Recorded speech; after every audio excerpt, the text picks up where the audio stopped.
بسم اللہ الرحمن الرحیم۔ بچوں، یہ ہے آپ کا قصہ کہانی چینل۔ کل آپ نے یہاں ایک شیر اور 4 گایوں کی کہانی سنی تھی۔ اگر آپ نے یہ دلچسپ کہانی نہیں سنی تو اس کہانی کا لنک آپ کو ڈسکرپشن میں مل جائے گا، آپ وہاں سے وہ کہانی سن سکتے ہیں۔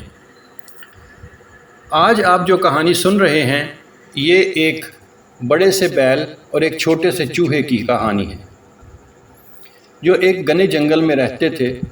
چوہے نے بیل کو تنگ کیا تو وہ بیل اس چوہے کو پکڑنا چاہتا تھا۔ کیا بیل اپنے مقصد میں کامیاب ہوا؟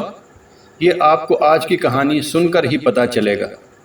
اگر آپ کو یہ کہانی پسند آئے تو اسے لائک کر دیجئے گا اور اپنے دوستوں کے ساتھ شیئر بھی کیجئے گا۔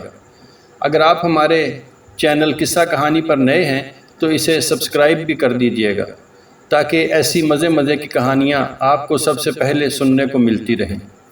تو پھر آئیے سنتے ہیں آج کی کہانی چوہا اور بیل۔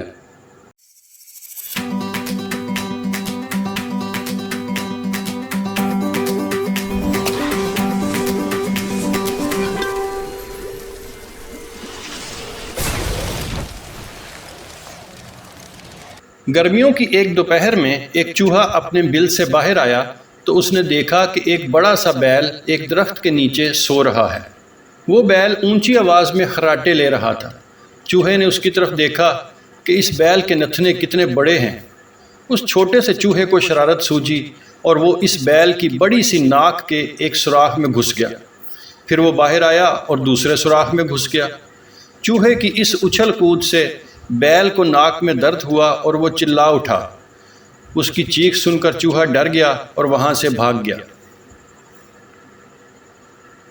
بیل بھی فوراً اٹھا اور اس چوہے کے پیچھے لپکا، لیکن چوہا بھاگ کر اپنے بل میں گھس گیا جو ایک دیوار کے اندر بنا ہوا تھا۔ بیل ہار ماننے کو تیار نہیں تھا۔ وہ غصے سے چلایا، بیوقوف چوہے، تمہاری ہمت کیسے ہوئی کہ تم مجھے تنگ کرو؟ میں تمہیں سبق سکھاؤں گا۔ چوہا اپنے بل سے سر باہر نکال کر بولا، جناب، مجھے اپنی اس حرکت پر بہت افسوس ہے۔ میں نے یہ صرف مذاق میں کیا تھا۔ لیکن بیل نے اس کی معذرت کو نہ مانا۔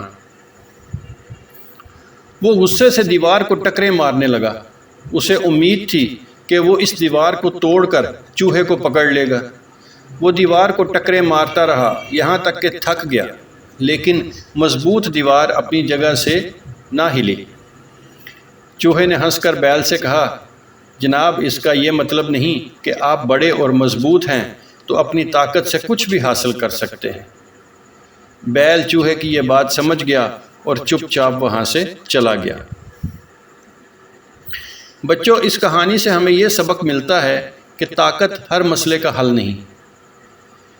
تو کیسی لگی آپ کو یہ کہانی؟ ہمیں کمنٹ کر کے ضرور بتائیے گا۔